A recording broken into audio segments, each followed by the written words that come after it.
suit le planning, c'est seulement pour le groupe 1. Le groupe 2, c'est tout à l'heure. Et, ok, Mahari?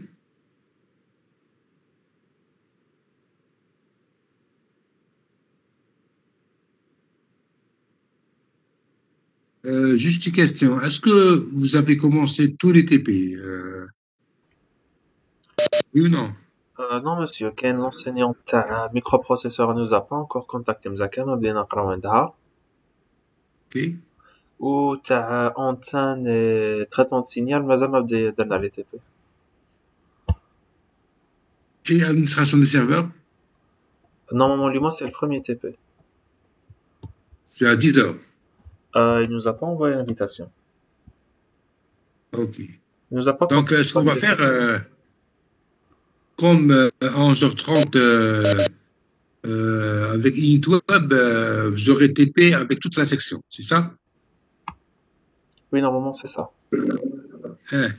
Donc, c'est le groupe 2, ils sont là. Donc, je vais faire avec eux le TP à 10 heures. Si l'enseignant d'administration système ne vous envoie rien, je vais avancer la séance vers 10 heures. Sinon, on va la décaler vers 11 heures, vers 13h30. Une des deux, hein. Et je préfère la décaler vers 13h30 parce que je crains qu'il y ait des étudiants du groupe 2 qui ne soient pas en courant et prêts pour faire le TP à 10 heures. D'accord.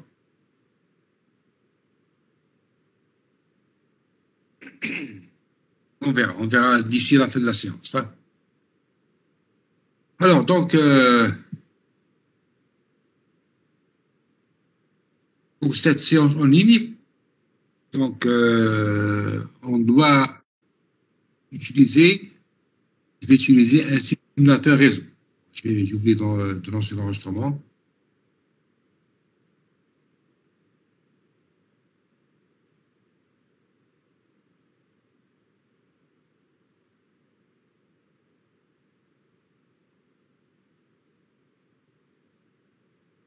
Donc, pour faire un TP réseau en ligne, il y a moyen de le faire sans souci en utilisant un simulateur réseau. C'est un logiciel qui simule les travaux pratiques de réseau informatique.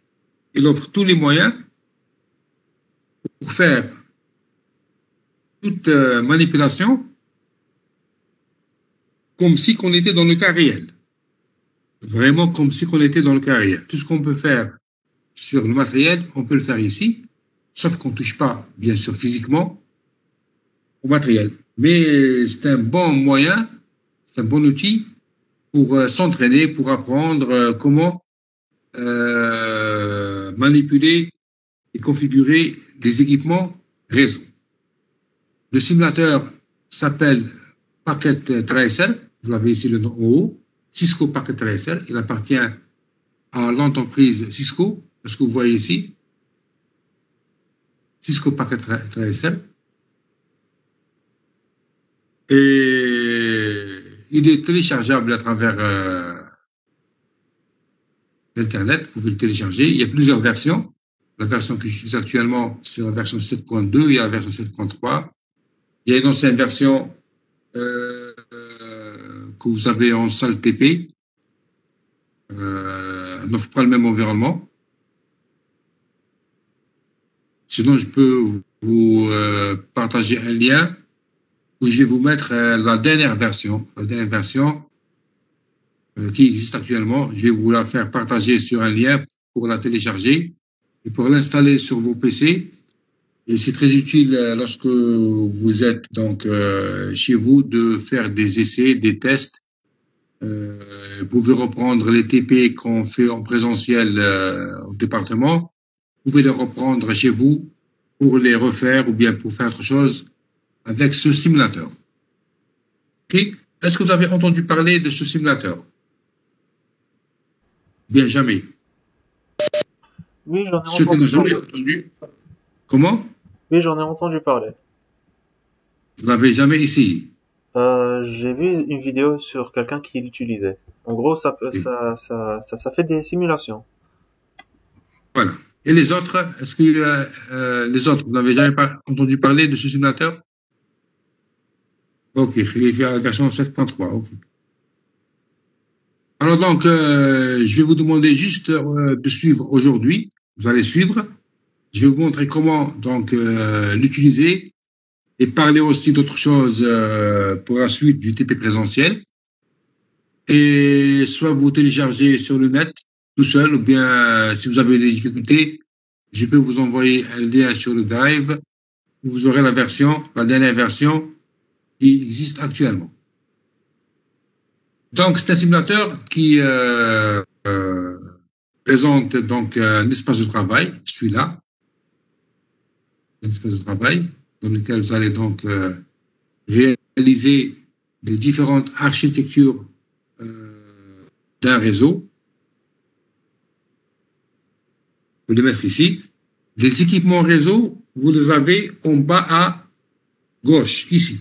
Il y a plusieurs types d'équipements et de supports de transmission. Le premier icône ici concerne les équipements d'interconnexion. Donc, il y a les routeurs, parce que vous mettez la souris sur l'équipement, et vous avez ici un commentaire, juste au milieu. Est-ce que vous voyez? Donc, ce qui est en forme cylindrique, c'est le routeur. Le routeur, comme on l'a vu la dernière fois, qui permet de relier différents réseaux. Est-ce que vous voyez le routeur ici? Tout le monde voit le routeur. Oui, monsieur. Oui, monsieur. Pour, si on veut par exemple utiliser un routeur, vous n'avez qu'à cliquer sur le routeur. Bon, en mettant la souris ici, vous avez une suite de différents routeurs avec différentes références. Le routeur qu'on a en salle de TP, c'est celui-là, le 1841. Qu'est-ce qu'on fait alors pour le mettre? Il faut cliquer une fois, il faut cliquer sans lâcher le clic de la souris. Et vous le faites glisser comme ça, on le fait glisser et on relâche dans l'espace de travail, comme ça, voilà. Et donc ici, j'ai placé un routeur dans mon réseau qui est censé relier par exemple deux réseaux différents. C'est le routeur qu'on a en salle de TP. Parmi les équipements aussi d'interconnexion, il y a le carré qui est juste à côté, à droite. Si on met la souris sur le carré, qu'est-ce qu'on voit? C'est quel équipement ici? Qu'est-ce que vous remarquez? Un C'est switch. moi. Un switch, voilà, c'est écrit. C'est écrit en commentaire juste en dessus. C'est des switches. Si vous cliquez une fois ici, vous avez la série de switches qui existe. La série de switches. Et voilà. Et le switch que vous avez en salle TP, je ne me rappelle pas, c'est soit le 2960 ou bien le 2950, hein, à 24 ports. Je ne me rappelle pas. C'est l'un des deux. C'est l'un des deux qui sont à 24 ports. C'est pareil, on fait glisser comme ça, voilà, pour le mettre dans l'espace de travail. Et si je veux par exemple mettre deux réseaux, je vais mettre deux switches. Le premier ici, le deuxième à droite. À chaque fois que vous mettez un nouveau switch, vous remarquez que le numéro de switch s'incrémente. Le premier élément est noté switch 0, le deuxième élément switch 1. Je vais rajouter encore un autre, ce sera switch 2, si je veux avoir trois réseaux, et ainsi de suite. Hein, c'est automatique. Donc, l'incrémentation du switch, du numéro de switch se fait de façon automatique. Pour les équipes, pour les switches. Juste à côté, c'est un hub. C'est un hub bien constructeur. Je vais expliquer c'est quoi un hub. Voilà le hub qu'on peut mettre aussi dans une architecture. Ensuite, il y a les équipements sans fil, les équipements qui utilisent les ondes pour communiquer, c'est les équipements sans fil. Il y a pour les TP de sécurité des équipements qui permettent d'assurer la sécurité, notamment les pare-feux. Et il y a aussi pour les réseaux étendus, les équipements pour le réseau étendu. On a besoin parfois des modems, etc. C'est pour réaliser aussi des équipements d'un réseau WAN, bien un réseau étendu. Maintenant, pour ce qui est des périphériques d'extrémité. C'est quoi les périphériques d'extrémité? Les appareils connectés au réseau. Répondez-moi. Les appareils connectés au réseau. Oui, c'est les ordinateurs, c'est les périphériques, c'est les équipements qu'on trouve à l'extrémité d'un réseau.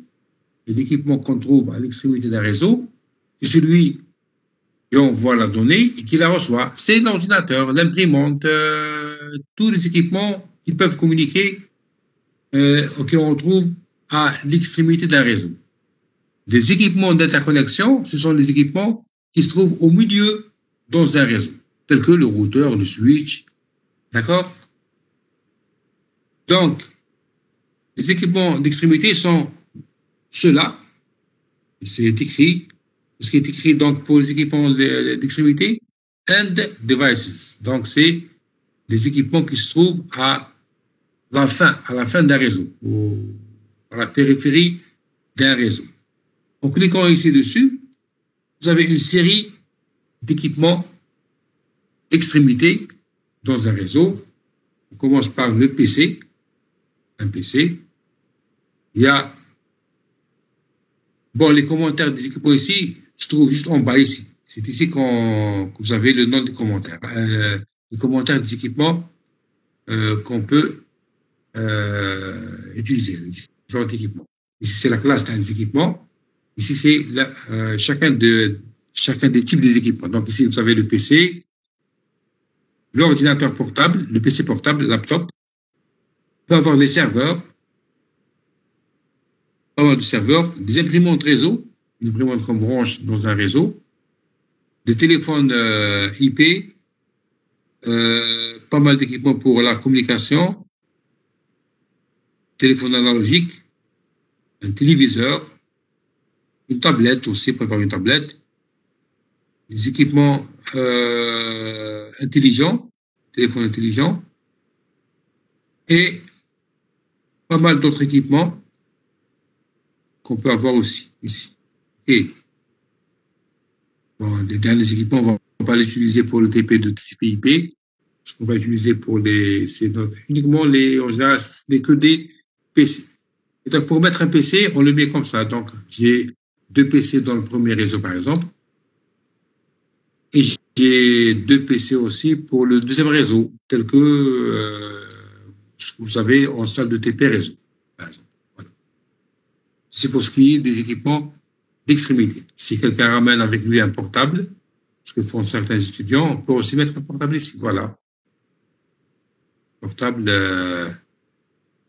branché, switch en salle réseau.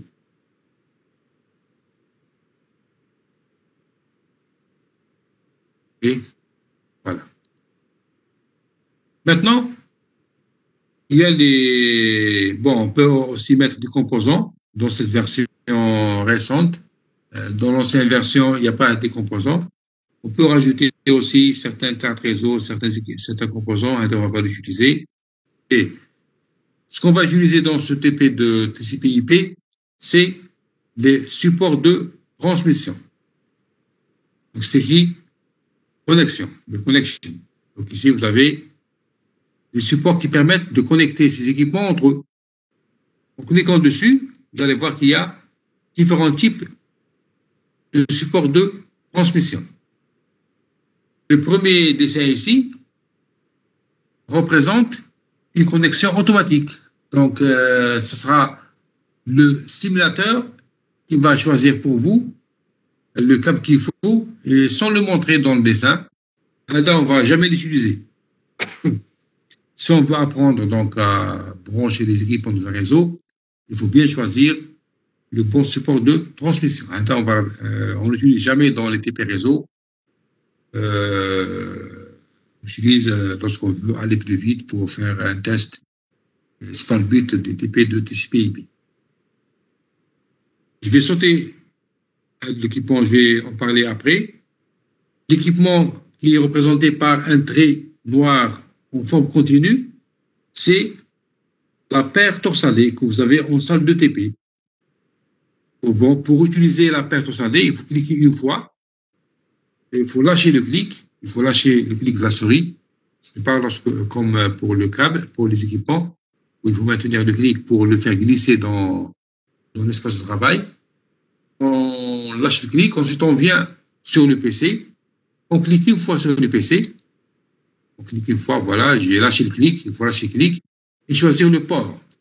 Bon, il y a différents ports sur le PC, il y a le port RS232, je vais en parler tout à l'heure, il y a les ports USB, il y a le port Fast Ethernet, comme vous l'avez remarqué, c'est un port où on forme donc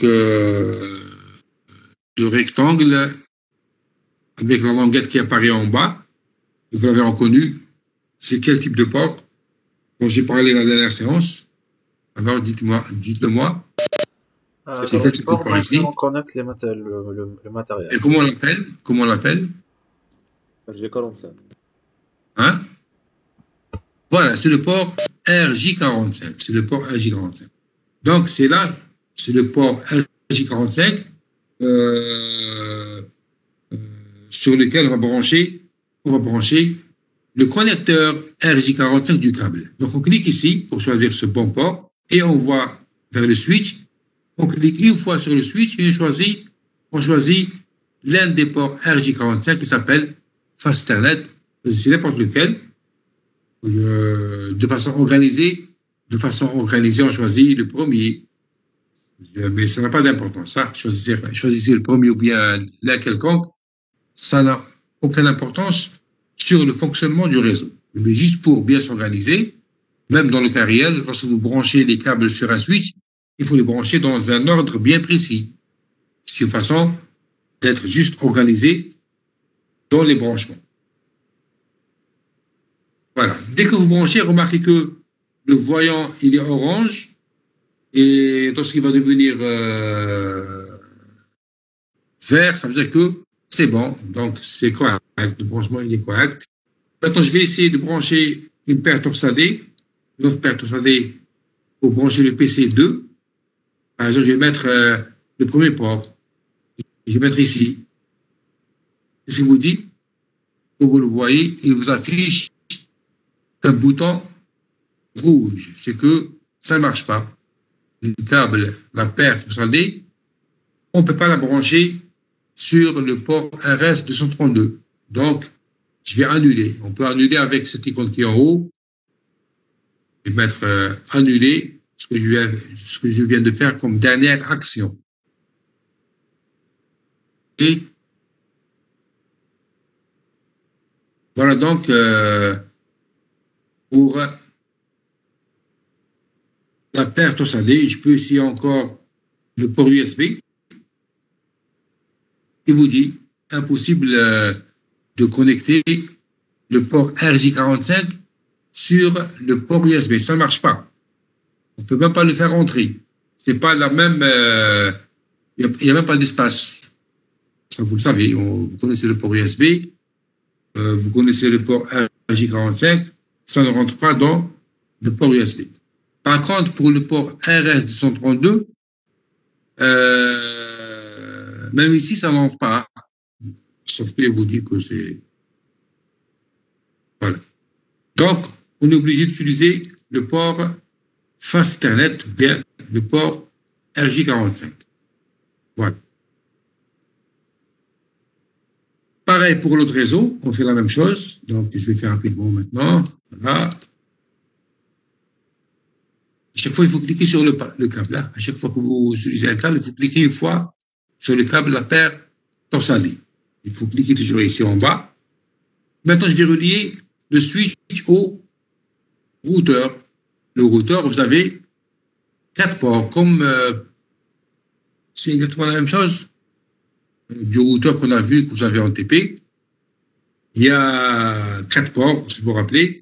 Il y a 2 ports, un coloré en noir, l'autre coloré en bleu ciel en salle TP. Et les 2 ports RJ45 pour relier un réseau. Donc, on choisit le premier, par exemple, le port Fast Ethernet 00. Ici, il vous affiche 0, il vous affiche des icônes, des points bleus, des points rouges. Ça ne veut pas dire que ça ne marche pas pour le routeur. Je vais vous expliquer plus tard pourquoi c'est rouge. Hein. Mais ça marche. Hein. Même chose pour l'autre routeur. Donc, je vais utiliser le port F01. Et remarquez que lorsque vous choisissez un port, il n'apparaît plus dans pour la prochaine connexion. Donc, parce qu'il est utilisé.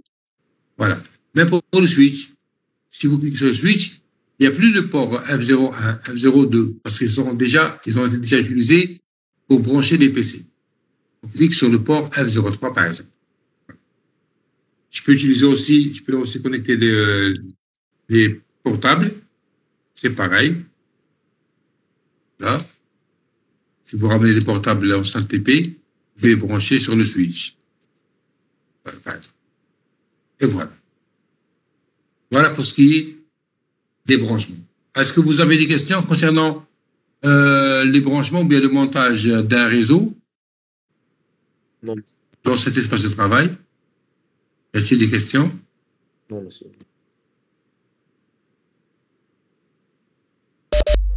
Monsieur, Oui, les switches, نقدروا نبrancher بيناتهم pour créer genre un switch plus grand. bien sûr, bien sûr. Voilà, je vais le faire. Voilà. Bonne question. Voilà, je vais le faire. Je vais rajouter un switch ici, par exemple. J'ai déjà un switch. Le voilà, par exemple. Switch. Ce switch-là. Et je peux rajouter des PC. Voilà, je peux rajouter un laptop, par exemple. Un laptop. Et un PC quelconque.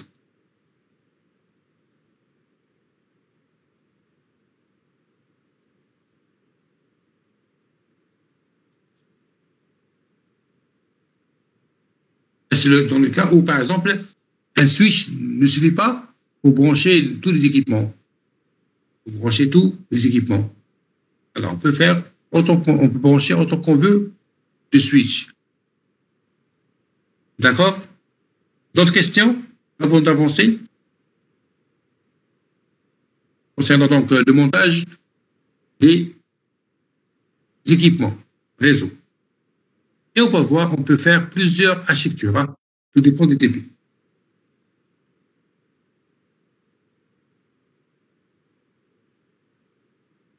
Y a-t-il des questions? Non, monsieur. Ok. Même chose pour un hub. Un hub, on peut brancher des PC. Je vais faire avec 2 PC. 3 PC, par exemple. Et je peux les relier entre eux. Voilà. Donc, je peux brancher. J'ai un hub à 6 ports, par exemple. Et pour ces 6 ports, je peux brancher uniquement 6 équipements sur ce hub. Je vais expliquer c'est quoi un hub. Hein. Voilà.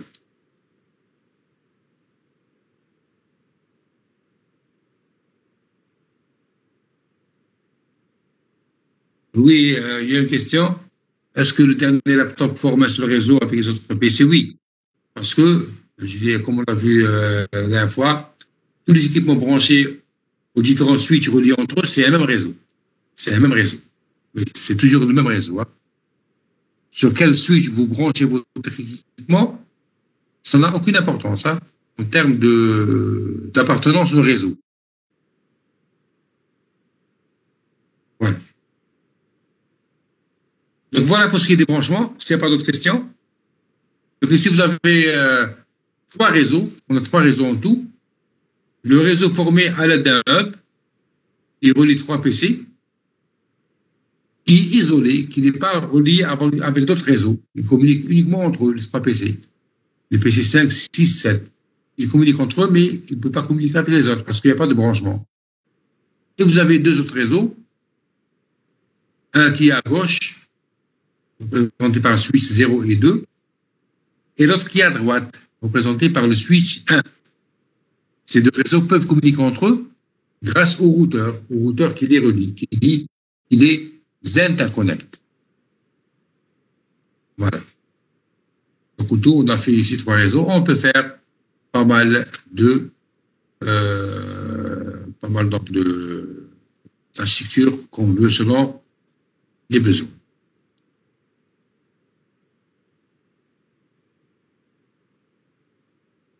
C'est bon? On peut avancer?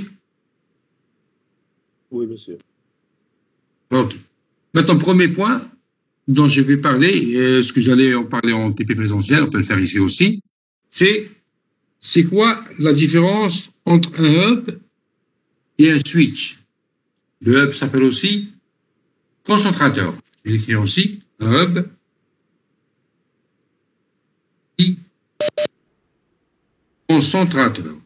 Ah, monsieur, genre le hub qui te bat une information, il va l'envoyer à toutes les personnes connectées au réseau. Voilà, Il va la voilà, copier à c'est tout le bien. monde. Ou le switch, il va l'envoyer seulement à la personne à laquelle on a décidé Voilà, très bien. d'envoyer Donc, l'information. le hub, il fait une diffusion. Il fait une diffusion à tout le monde. OK. Il s'appelle concentrateur. Et le switch, il aussi, s'appelle aussi commutateur. Il commute. Voilà, c'est pour ça. Il oriente le message uniquement vers celui qui va recevoir le message. Pourquoi le switch est capable de faire ça alors que le hub ne fait pas ça? Parce que le hub, il est de niveau 1. Il ne possède qu'une seule couche du modèle OSI, la couche physique. Le hub ne possède pas de couche liaison. Et au niveau physique, le hub ne traite que des signaux sans pouvoir consulter leur contenu. Il ne peut pas lire le message qu'il reçoit, parce qu'il ne possède pas de couche liaison. Pour lire le contenu d'un message, pour lire une partie déjà du message qui est reçu, il faut que l'équipement soit équipé de la couche liaison. Sinon, s'il n'a pas de couche liaison, il ne peut lire aucune information dans le message. Pour lui, puisqu'il possède que la couche physique, il ne reçoit que des signaux. Et donc, recevant un message sans pouvoir lire le contenu, il ne sait pas où est-ce qu'il va ce message, bien qui est-ce qu'il a envoyé, parce qu'il ne connaît pas, il ne peut pas lire l'adresse ni de celle de l'émetteur, ni celle du récepteur. S'il ne connaît pas l'adresse du récepteur, il ne sait pas où va aller ce message. Qu'est-ce qu'il fait alors le hub? Il va l'envoyer à tout le monde pour qu'on soit sûr qu'il soit reçu par son bon récepteur. Sauf bien sûr, l'émetteur. Il ne va pas le remettre à l'émetteur. Ici, il le sait parce que on recevait un message dans une direction, comme ça par exemple. Donc, il reçoit par exemple du PC 5. Pardon. Changer le.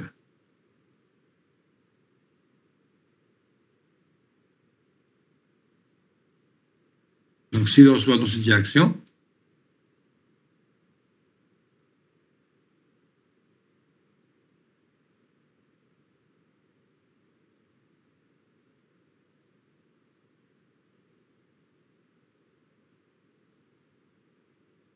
voilà, si le PC5 envoie un message, il fait le hub, il va le diffuser aux deux autres PC. Il a reçu le message à travers ce port. Donc, il sait que sur ce port, il y a l'émetteur. Il ne va pas lui remettre le message. Ça, il le sait. C'est facile parce que il reçoit un message à travers une porte d'entrée. Donc, il ne va pas faire exprès de lui remettre une copie à lui-même. Bon.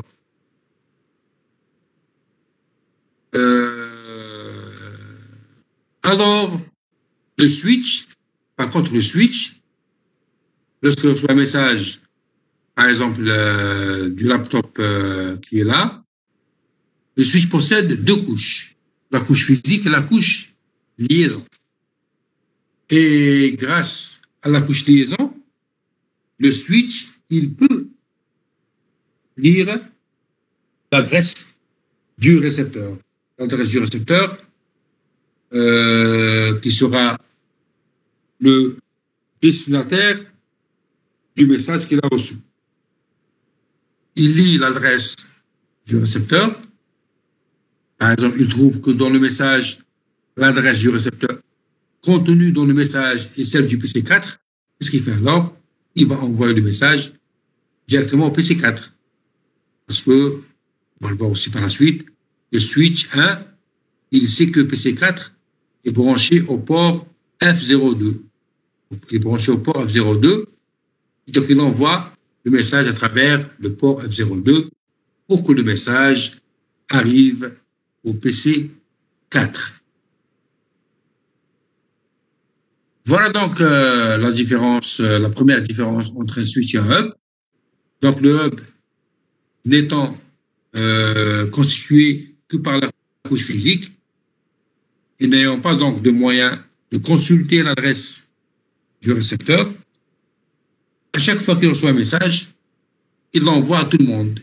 On dit qu'il fait une diffusion, il diffuse le message à tout le monde, pour être sûr que le bon récepteur va recevoir le message. Et bien sûr, ensuite, chacun des ordinateurs qui reçoivent les messages, ils vont lire le message, parce que le PC, bien sûr, possède 17 couches. Le PC va lire l'adresse du récepteur. S'il voit que l'adresse du récepteur contenue dans le message est celle de lui-même, il accepte le message. Et s'il voit que l'adresse du récepteur contenue dans le message n'est pas celle de lui-même, il va ignorer le message. Il va ignorer le message, il ne va pas le laisser remonter à travers les différentes couches. Donc il va écraser ou bien il va le rejeter. Et le switch, donc, étant constitué des deux couches physiques et liaison, il est capable de lire le contenu du message ou bien une partie du message, notamment l'adresse de l'émetteur et du récepteur. Il va alors lire l'adresse du récepteur pour voir vers quel PC il va envoyer le message. C'est la première différence. Et donc, comme vous le voyez, le hub, il est un petit peu lourd dans le fonctionnement. Et actuellement, il faut savoir que les hubs n'existent plus parce que les switches sont plus performants que le hub. Pourquoi envoyer les messages à tout le monde et ça va charger donc les réseaux pour rien? Ça pourra le surcharger parce que le switch reçoit plusieurs messages et ça peut donner aussi ce qu'on appelle des collisions.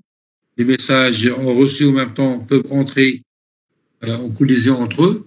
Ils vont se perdre. C'est des signaux qui se rencontrent dans le sens inverse.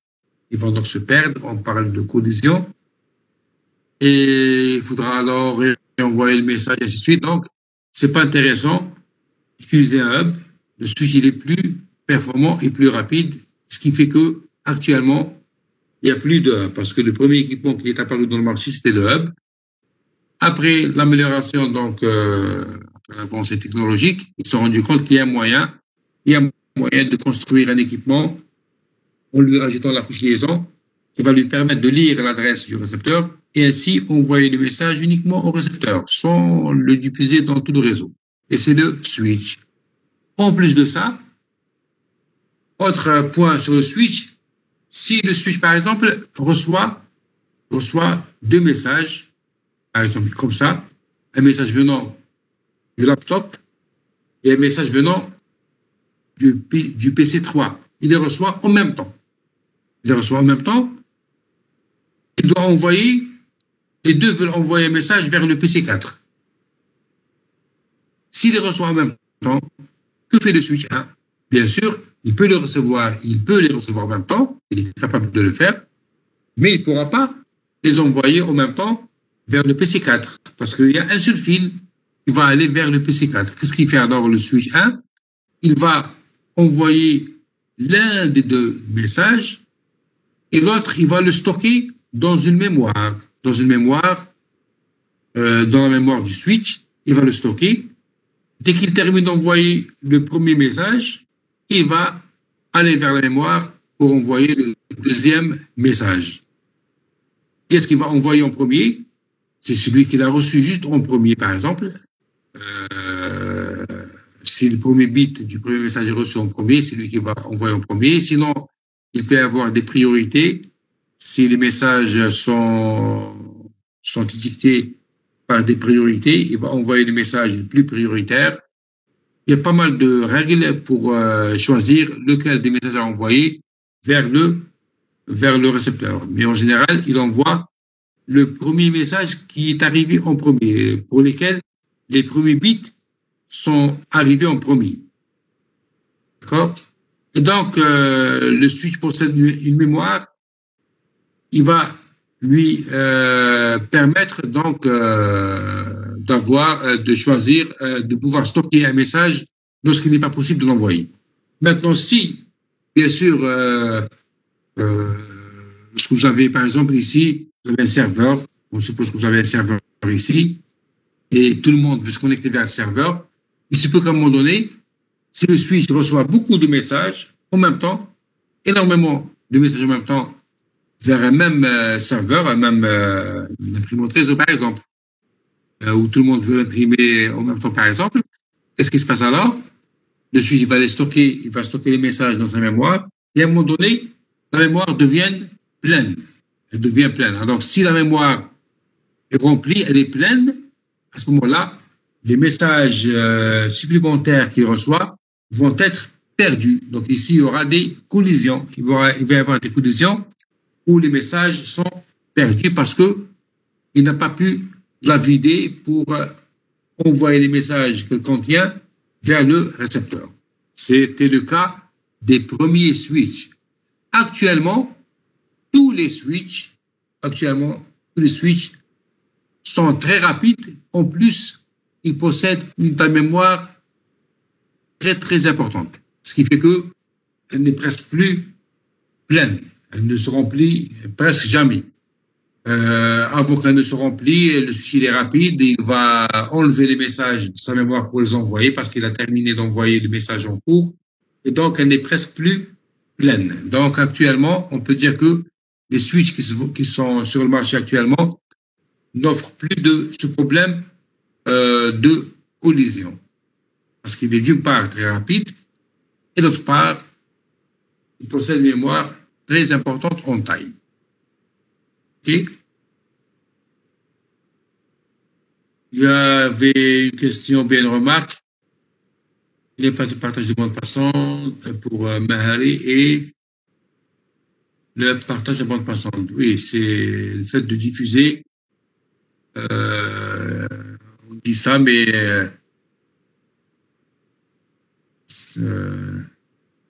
lorsqu'on parle de partage de bande passante, même ici, il y a un partage. Sinon, le partage, il est à tour de rôle. C'est pas exactement la même chose. C'est pas exactement exact. C'est pas vraiment exact parce que lorsque deux PC, le PC3 et le laptop 1 envoient des messages vers le PC4, c'est un partage. Sinon, il est ordonné pour éviter les collisions. Il envoie d'abord le message vers le message du PC3, par exemple, vers le PC4. Celui du laptop est stocké en mémoire. Ensuite, il envoie par la suite. C'est un partage. Sinon, à tour de rôle. D'accord. Là, non, c'est un partage anarchique qui peut donner lieu à des collisions. Je préfère parler de collision pour le hub parce qu'il y a diffusion et que le hub possède que la couche physique, alors que le switch possède la couche physique et la couche liaison. En plus, le switch possède une mémoire, alors que le hub n'a pas de mémoire pour stocker les messages qui arrivent en plus. C'est tout. Y a-t-il des questions concernant la différence entre un hub et un switch? Est-ce que tout le monde a compris la différence entre un hub et un switch?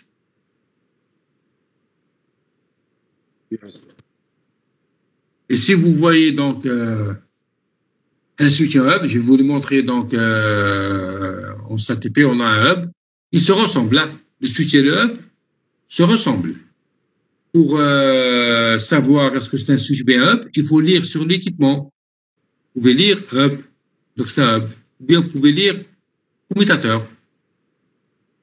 C'est en lisant qu'on peut se rendre compte qu'il s'agit d'un switch ou bien d'un hub, parfois.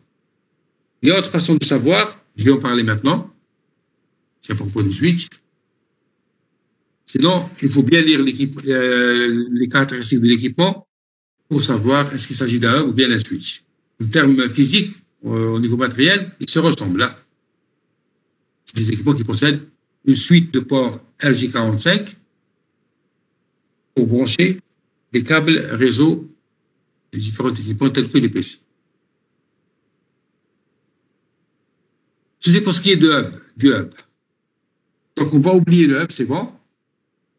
Je vais effacer cette partie et du coup, je vais vous montrer comment effacer. Donc, si on veut effacer les parties réseau, je peux utiliser ce bouton qui est en haut à gauche. C'est le bouton qui permet d'effacer sur un clavier, par exemple. Donc ici, je veux effacer, par exemple, le PC6. J'ai cliqué déjà sur ce bouton. Je vais effacer le PC6. Je n'ai qu'à cliquer sur le PC6. Voilà. Je clique et ça s'efface. Donc, j'ai effacé le PC6. Du coup, le câble va s'enlever avec lui. Sinon, si je veux effacer le tout, je viens ici, le premier icône tout à fait à gauche, il permet de sélectionner une partie, de faire de la sélection. On clique ici et je vais sélectionner toute cette partie, par exemple. Je vais sélectionner ce que je veux effacer, soit pour déplacer ou bien pour effacer. Je peux déplacer. Je fais une sélection pour déplacer toute cette partie ou bien pour l'effacer. Une fois que j'ai fait la sélection, je viens ici ensuite, je clique sur le bouton. Hop, on clique sur le bouton. Je vais effacer les trois équipements. Il vous demande bien sûr une confirmation pour ne pas faire d'erreur. Je dis oui. Voulez-vous effacer ces trois équipements sélectionnés? Je vais dire oui. Voilà, et ça s'efface. Donc, c'est un bouton pour effacer certaines parties dans le réseau. Bien sûr, si je fais l'action par erreur, je peux toujours l'annuler en cliquant sur ce bouton. Là, pour revenir en arrière. Voilà. Voilà. Je peux revenir en arrière pour annuler l'action. Et je peux ensuite revenir en avant, comme si que, donc, avancer, je peux avancer bien, reculer. Hein. C'est comme pour, avec le traitement Text Word, si vous tapez quelque chose, vous voulez annuler, vous tapez sur CTRL Z ou bien sur ce bouton, vous pouvez aussi avancer. Voilà. C'est clair?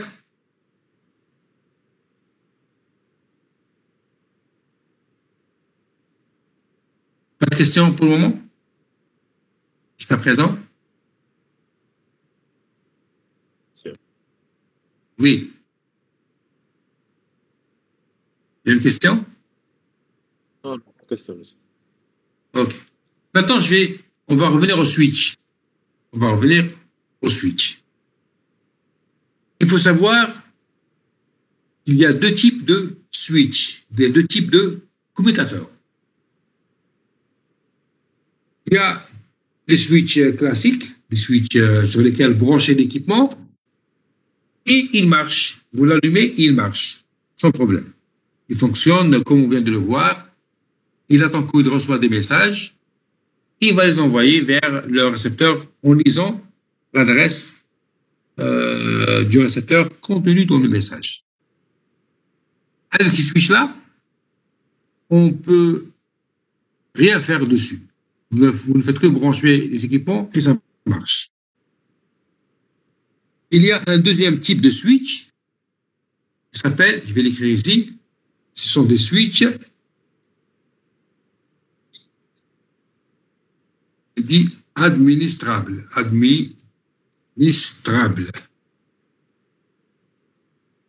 Aussi des switches manageables.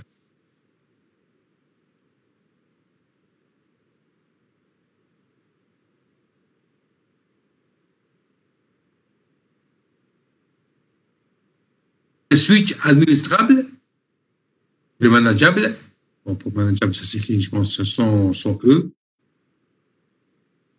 C'est un switch qu'on peut gérer, qu'on peut contrôler, qu'on peut configurer, qu'on peut changer de fonctionnement. On peut lui demander de faire certaines choses et de ne pas faire d'autres choses. On peut le contrôler pour lui demander certaines choses, soit à faire, soit à ne pas faire. Et les switches, on les appelle switches administrables. On peut les configurer, on peut les administrer. Alors que les premiers switches classiques, sont des switches non administrables. On ne peut rien faire dessus. On ne peut pas les contrôler. Vous ne faites que brancher les équipements, ils fonctionnent, ils font tout ce que vous voulez, mais sans pouvoir leur demander de changer de fonction, de changer de fonctionnement. Comment distinguer un switch administrable d'un switch non administrable? Il faut voir le matériel, et sur le switch administrable, vous allez remarquer qu'il y a un port spécial, un port RJ45, spécial en plus. C'est un port qui se trouve seul quelque part sur l'équipement. Il ressemble au port RJ45, mais il est coloré en bleu ciel. Le port RJ45, il y a une couleur à côté, qui est la couleur bleu ciel. C'est un port sur lequel on peut brancher un câble, je vais en parler ensuite, un câble pour pouvoir le contrôler. Comme pour le routeur, on a vu la dernière fois un routeur, vous avez remarqué que sur le routeur, il y a deux ports. Ethernet colorés en jaune. Ce sont deux ports RJ45 colorés en jaune, sur lesquels on peut brancher la paire torsadée pour brancher un réseau, tel qu'un switch. Et vous avez remarqué qu'il y a un port à côté qui est coloré en bleu ciel. Vous vous rappelez? Le port RJ45 coloré en bleu ciel sur le routeur. Hein? Oui, il est en face. Vous vous rappelez? Alors, c'est pareil pour le switch. Parce que le routeur, bien sûr, on peut le contrôler, on peut le gérer, on peut l'administrer. C'est évident. Un routeur, il faut toujours lui dire comment faire le routage, pas mal de choses qu'on peut demander au routeur de faire dans un réseau. Et pour cela, il faut le configurer. Et c'est pareil pour le switch. Il y a certains switches qu'on peut configurer, d'autres non. Si le switch possède le port RJ45 coloré en bleu ciel, alors le switch, il est dit administrable. C'est un port isolé. Si le switch n'a pas de port RJ45 coloré en bleu ciel, il n'est pas administrable. On ne peut pas le contrôler, on ne peut pas le configurer. D'après vous, le switch qu'on a dans la salle de TP, dans les petites armoires, dans les raquettes, est-ce qu'ils sont administrables ou pas, d'après vous? Oui, administrable. Comment tu sais qu'il est administrable? Parce qu'on le porte bleu ciel. Est-ce que tu as vu le port RJ45 bleu ciel sur le switch? Est-ce que tu l'as vu? On salle TP. Hein? Non, je parle du switch. Le routeur, oui, c'est clair. Pour faire le port bleu ciel, tout le monde l'a vu. Maintenant, pour les switches, est-ce que les switches qu'on a en salle de TP sont administrables ou non, d'après vous? Normalement, non. Tu fais un port bleu ciel. Oui, donc personne n'a vu le port bleu ciel sur le switch. C'est évident parce que le port bleu ciel, le port RJ45 bleu ciel des switches qu'on a en salle TP, ils sont à l'arrière. Ils sont à l'arrière, ils câblent le het. C'est pour ça qu'ils n'apparaissent pas. Et donc, les switches, il faut savoir que les switches que vous avez en salle de TP sont administrables. Et le port RJ45 en couleur bleu ciel, il se trouve à l'arrière. Donc, vous allez le voir la prochaine séance, Inch'Allah, en présentiel. Vous allez voir le port bleu ciel qui est à l'arrière des switches. Bien sûr, on a un switch non administrable. Il est dans l'armoire principale. Je vais vous le montrer la prochaine fois. Il n'est pas administrable parce qu'il n'a pas de port RJ45 bleu ciel et donc il n'est pas gérable. On ne peut pas le configurer. On a un switch, un seul. Il n'est pas administrable. Il est en salle de TP. Il est branché dans l'armoire principale. Pourquoi le port RJ45 bleu ciel? C'est un port sur lequel on peut brancher un câble pour pouvoir le configurer. Le câble qu'on peut brancher s'appelle, je vais l'écrire ici, s'appelle câble console. Câble console.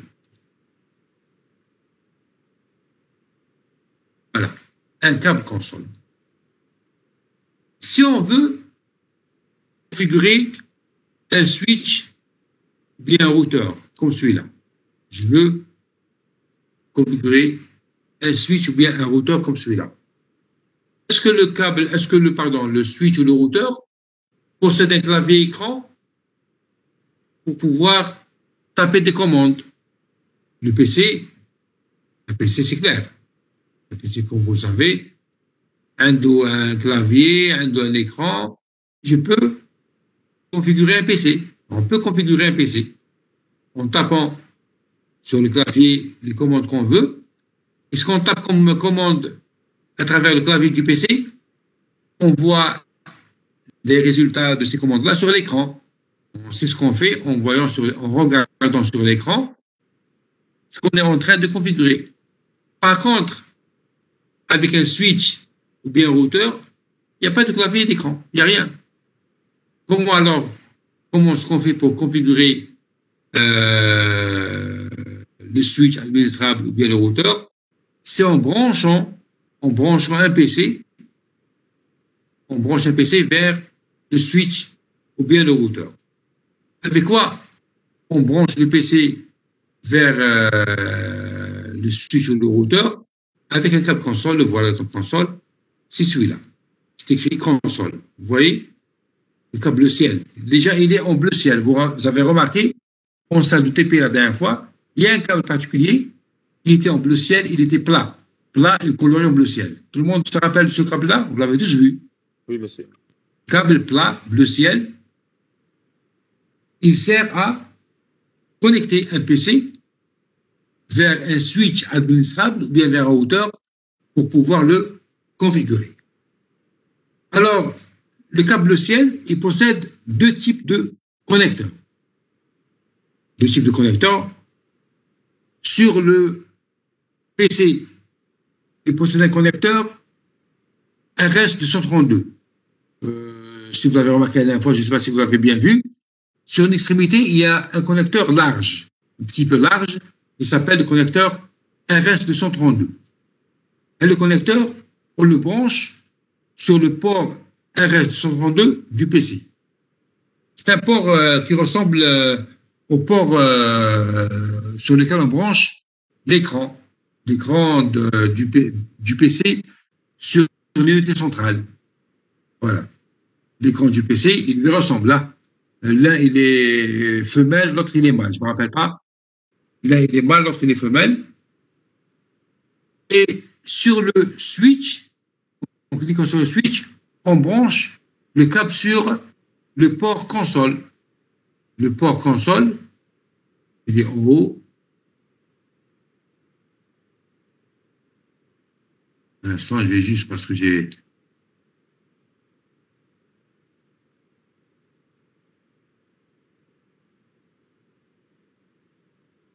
Je vais refaire. Donc, je branche le PC, je branche le câble sur le PC, et sur le switch, je le branche sur le câble console. Bon, il est décalé un petit peu vers le haut.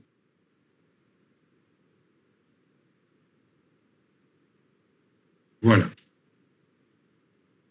Même chose pour si je veux brancher un laptop, par exemple, un laptop vers le routeur pour le contrôler. Bien sûr, je peux même brancher un PC déjà connecté. Hein. Voilà. Vous branchez ce laptop, par exemple, vers le routeur. Voilà, le port console. On choisit le port console. Donc, l'équipement qui va configurer le switch ou le routeur, il peut bien sûr être aussi branché en réseau. Hein. Le port auxiliaire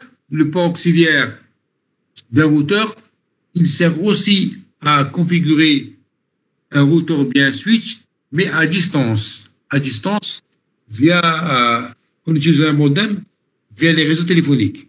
Actuellement, ils ne sont pas vraiment utilisés. Il sert aussi à brancher un câble téléphonique vers le routeur afin de pouvoir configurer le routeur à distance. D'accord? Passant par le réseau téléphonique, il faut donc aussi un modem.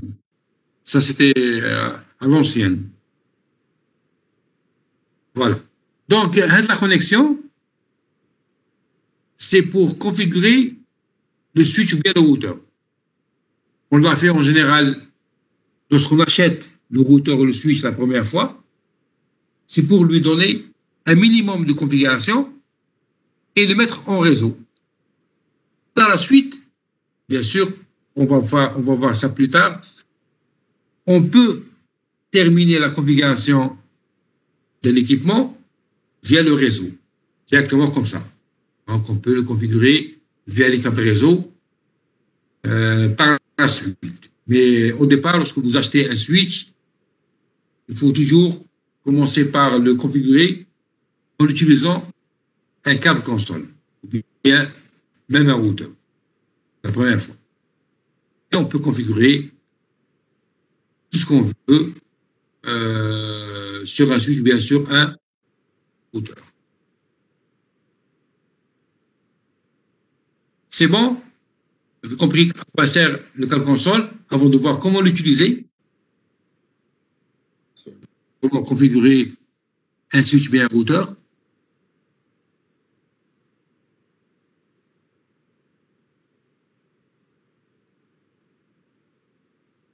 Pas de questions? Non, monsieur, pas de question. OK. Maintenant, on va voir comment configurer un routeur. Un routeur ou bien un switch. On va prendre un équipement quelconque. Je vais prendre par exemple le routeur. Et je vais par exemple configurer le routeur qui est en réseau. Qui est en réseau. Par exemple, celui-là. Celui-là, je vais le configurer par exemple à partir du laptop 1. Donc, je vais brancher un câble console, du laptop 1, vers le routeur, comme ça. Donc, j'ai utilisé un câble en plus afin de pouvoir configurer le routeur. Alors, qu'est-ce qu'on fait par la suite? Il faut aller vers le PC, vers le laptop, cliquer une fois comme ça. Ensuite, cliquer sur Desktop. Ici, il y a pas mal de choses, il y a plusieurs icônes. Ici, cliquez sur Desktop. Et c'est pareil dans le carré, là. Après avoir cliqué sur Desktop, cliquez sur Terminal. C'est un petit logiciel qui permet de donner accès au routeur ou bien au switch via le câble console. On clique sur Terminal. On vous affiche ces paramètres à ne pas changer dans le cas du simulateur. Par contre, si dans le cas réel, sur le PC, il y a une petite application qui s'appelle Hyper Terminal.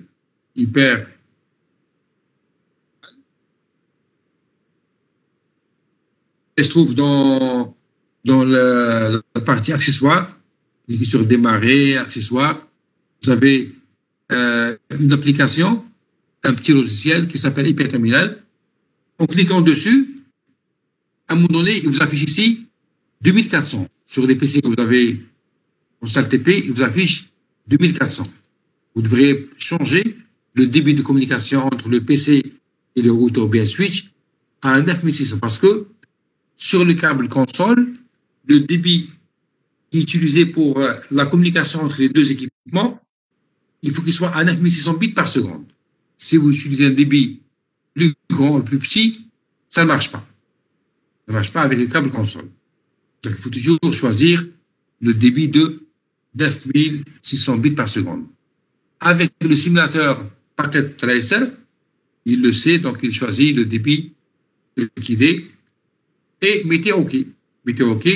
Alors que sur le PC en présentiel, on va voir qu'il y a autre chose à rajouter. Ça, on va le voir la prochaine fois, lorsqu'on va faire TP en présentiel, on va refaire ça. Comment se fait la connexion? On clique sur OK. Voilà. Qu'est-ce que vous avez alors comme réponse? Vous allez voir que la première question, avant de commencer à configurer le routeur ou bien le switch, il vous donne cette question. Would you like to enter the initial configuration dialogue? Ça veut dire quoi? Est-ce que vous voulez qu'il vous affiche une boîte de dialogue pour lequel vous allez choisir un démarrage particulier pour l'équipement? Voulez-vous un démarrage spécial? Si vous voulez un démarrage spécial, mettez yes. Dit, vous la faites si vous êtes spécialiste. Si vous êtes un spécialiste donc de la configuration réseau, vous faites démarrer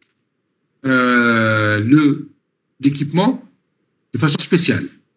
Pour quelqu'un qui est spécialiste, comme nous tous, mettez no. Un démarrage par défaut, un démarrage classique, mettez no. Comme ça.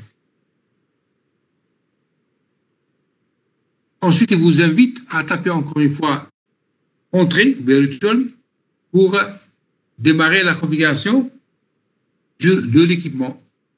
Et vous voyez ici le nom du routeur que vous allez configurer. Initialement, bien sûr, lorsque vous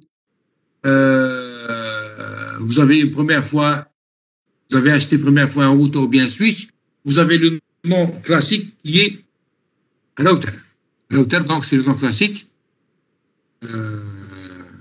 par défaut en anglais avec le signe supérieur. Tout le monde voit ça? Oui, monsieur. OK. Une remarque, sur les PC qui fonctionnent sous Windows XP, vous pouvez trouver Hyperterminal.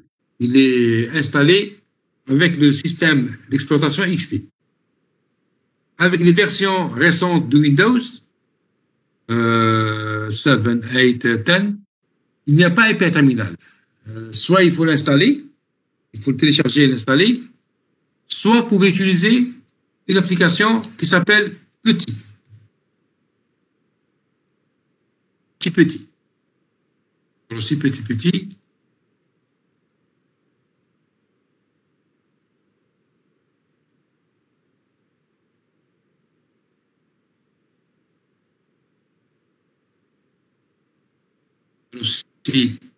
Aussi Petit. C'est pareil, hein. Elle joue le rôle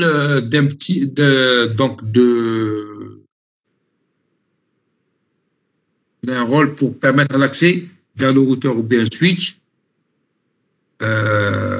Oui, sur Linux aussi, je pense qu'il y a Petit. C'est la même chose, là. Il vous affiche peut-être cet écran.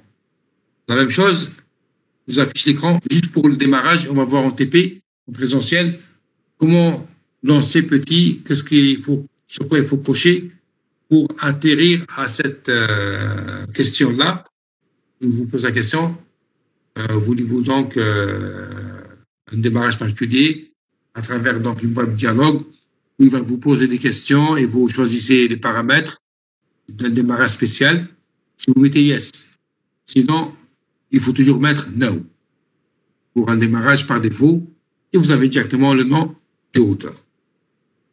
Voilà.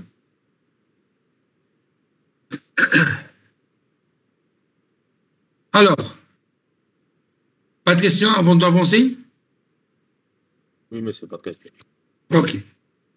Tout est clair? Tout est clair. Voilà. Donc, au démarrage de ce logiciel, pour pouvoir configurer soit un switch ou bien un routeur, vous allez voir le nom de l'équipement avec le signe supérieur. Vous voyez ici, le signe supérieur. Ici, on est en mode utilisateur. Lorsque le signe supérieur apparaît après du routeur, on est en mode utilisateur. C'est un mode sans privilège. On peut faire quelque chose sur le routeur, des choses très limitées, sans pouvoir changer les paramètres du routeur. Parce que pour changer les paramètres du routeur, pour pouvoir réellement configurer un routeur, il faut avoir les privilèges qu'il faut. Il faut être en mode administrateur. En mode utilisateur, on est très limité par les actions qu'on peut faire sur le routeur. On peut afficher certains paramètres, faire des pings, je vais vous parler par la suite pour les pings. Les actions qu'on peut faire ici sont très limitées. Si je vais vous afficher par exemple les actions qu'on peut faire ici, je vais mettre, bon, pour voir quelles sont les actions qu'on peut faire ici, on tape help. Help pour afficher toutes les commandes qu'on peut taper ici. Le help s'affiche en tapant le point d'interrogation. Le point d'interrogation. Voilà donc les commandes qu'on peut faire. Les voilà. Le point d'interrogation vous affiche les commandes qu'on peut faire à ce niveau-là.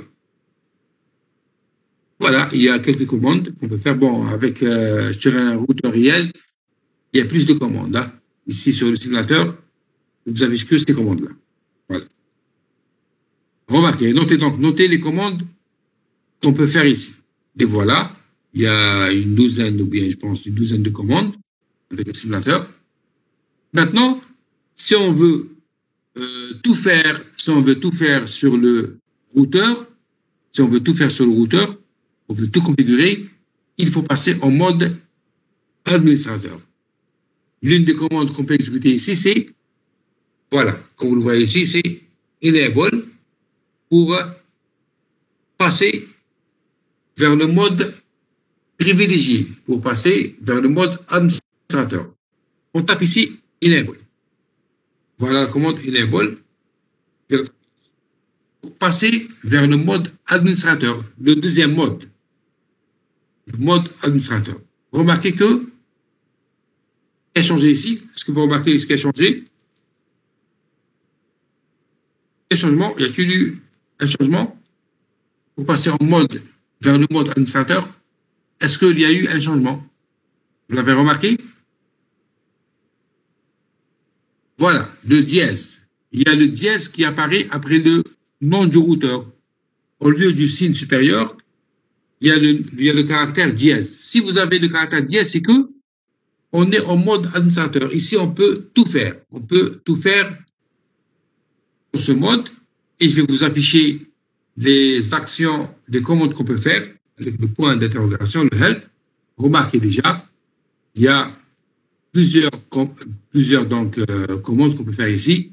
Il y a plus de commandes que dans le cas simple utilisateur, dans le cas du mode utilisateur ou bien mode user. Il y a plusieurs actions. C'est le deuxième mode.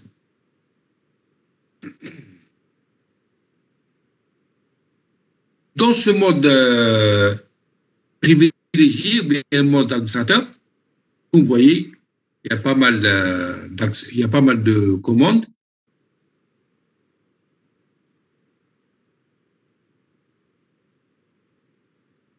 Parmi, par exemple, les commandes qu'on peut faire ici, on peut afficher certaines choses, on peut configurer, par exemple, on peut changer la date bien l'heure du routeur.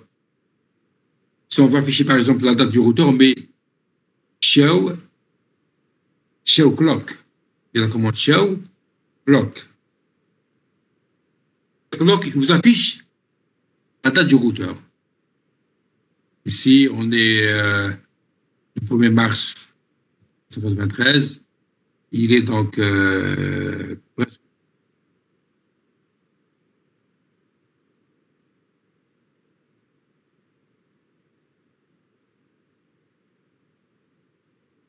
Si on veut changer l'heure du routeur, on peut le faire. On fait la commande clock set,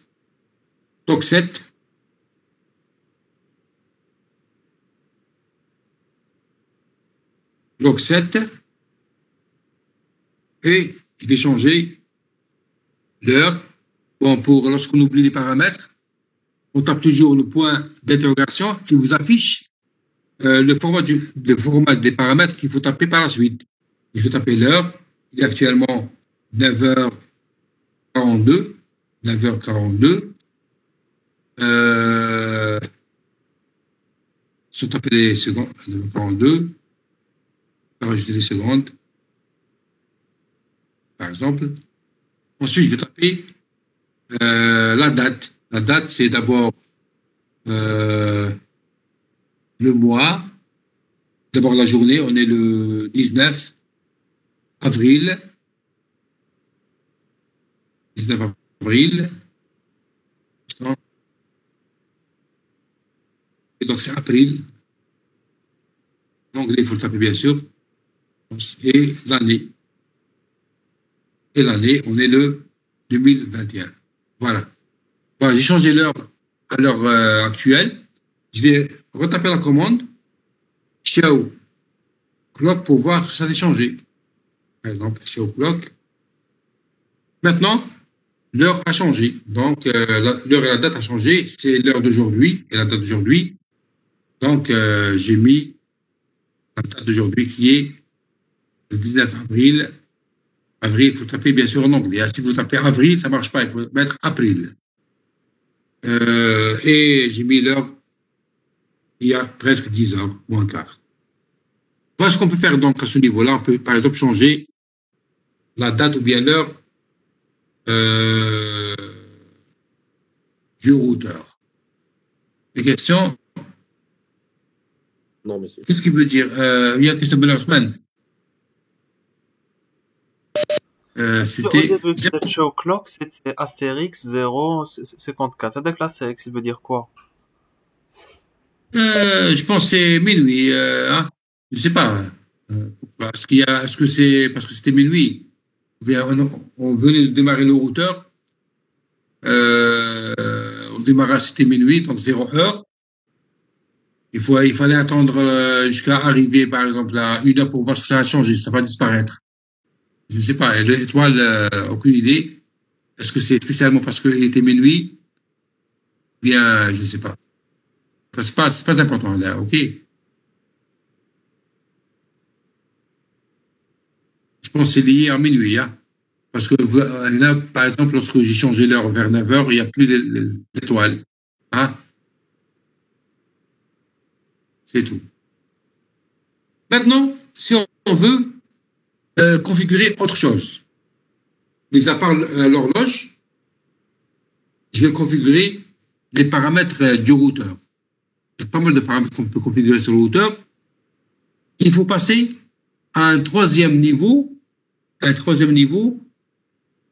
qui est un mode. Un mode, on l'appelle mode de configuration globale. Mode de configuration globale. Un mode de configuration globale, il vient au troisième niveau. Maintenant, ce qu'on peut faire, c'est juste afficher certaines choses, afficher la date, le routeur, afficher ce qu'on a fait comme configuration. On peut redémarrer le routeur, le redémarrer avec la commande reload ici. Reload pour redémarrer le routeur. On peut faire certaines choses, on verra ça par la suite. Ils sont très limités. Le seul paramètre qu'on peut changer, c'est l'heure. C'est tout. Mais si on veut changer les paramètres globaux du routeur, on veut changer le nom du routeur, on veut configurer des mots de passe pour éviter que n'importe qui n'accède au routeur. Tout ça, il faut le faire au niveau d'un troisième niveau, qui s'appelle le mode de configuration globale. Alors, qu'est-ce qu'on fait? On tape la commande configure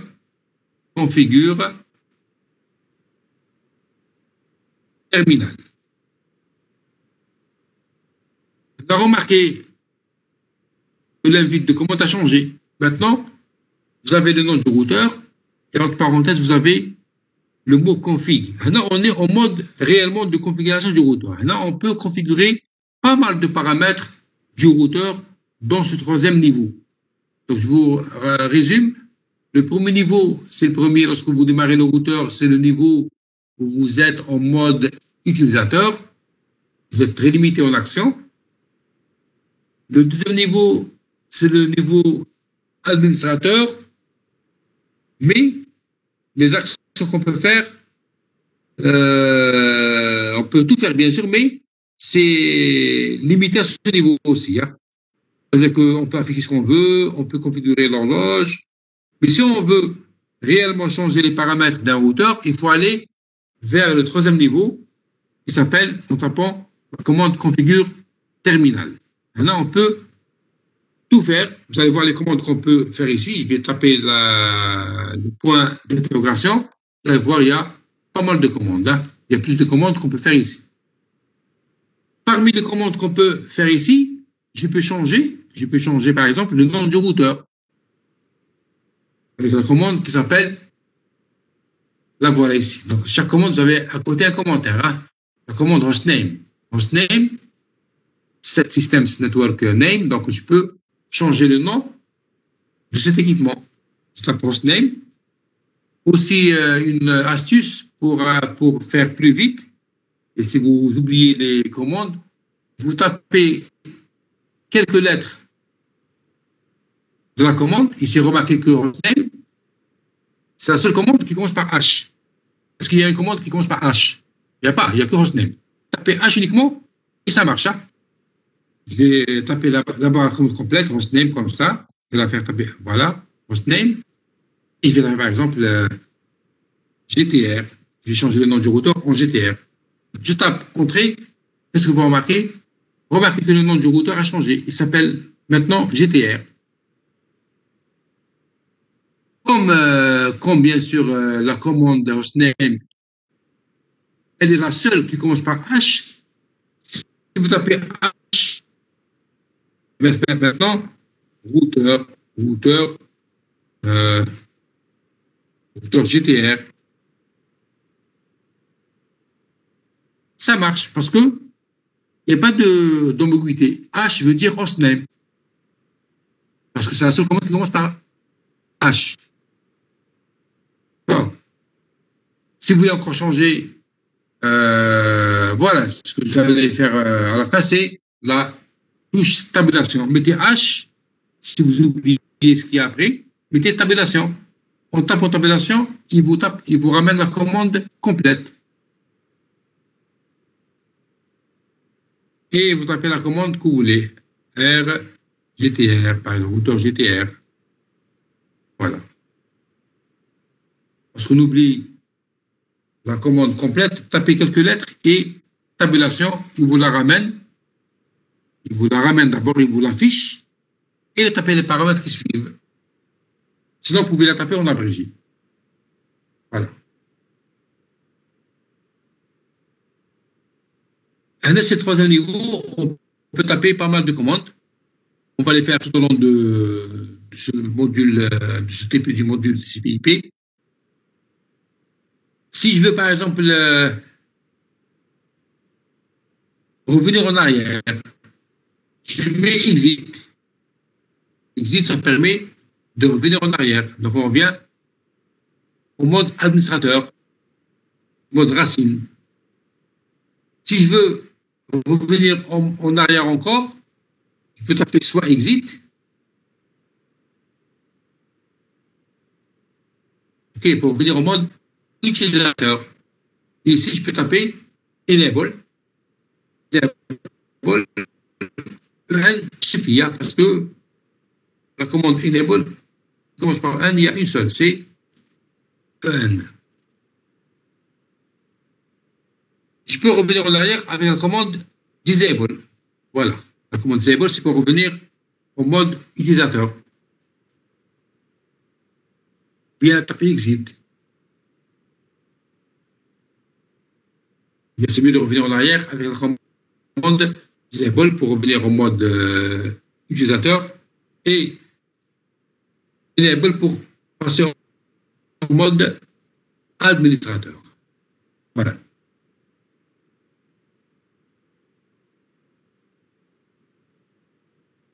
OK. voilà pour ce qui manque de ce TP. Il vous montre comment utiliser le simulateur réseau. On va voir par la suite pas mal de fonctions pour le simulateur réseau et comment donc configurer un routeur ou un switch avec le câble console et avec l'application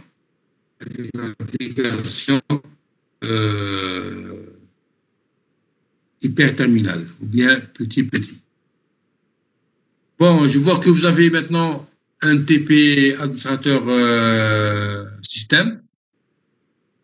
Vous êtes occupé à 10 heures. Ensuite, à 11h30, vous allez faire TP. L'insertion web. Juste pour vous Voilà. demander. Bonjour. Oui, bonjour. Le professeur ne savait pas qu'on avait TP à 10 heures. Il n'a pas reçu apparemment l'emploi du temps. Si, je lui ai remis hier. Vous l'avez vu? Il m'a dit qu'il pensait qu'on avait cours de 8 heures à 10 heures. Il a suivi l'ancien emploi du temps. Déjà, les horaires du ramadan, c'est 8h30. Il n'y a pas de cours à 8h au ramadan. Hein? C'est juste out, c'est tout. J'ai tout remis hier. Hein? Voilà. Je vais montrer.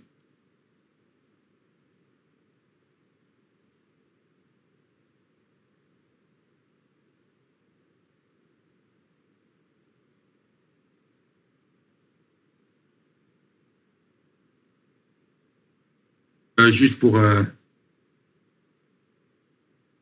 lancer le TP du deuxième groupe.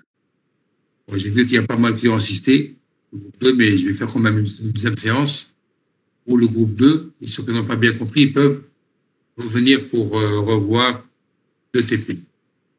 Un instant. Donc le TP, on va le faire, je pense,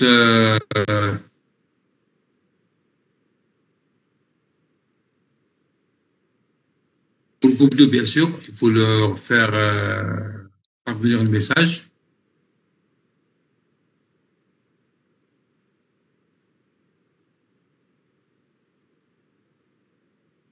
Un instant. On va le faire à 13h30, je pense ça.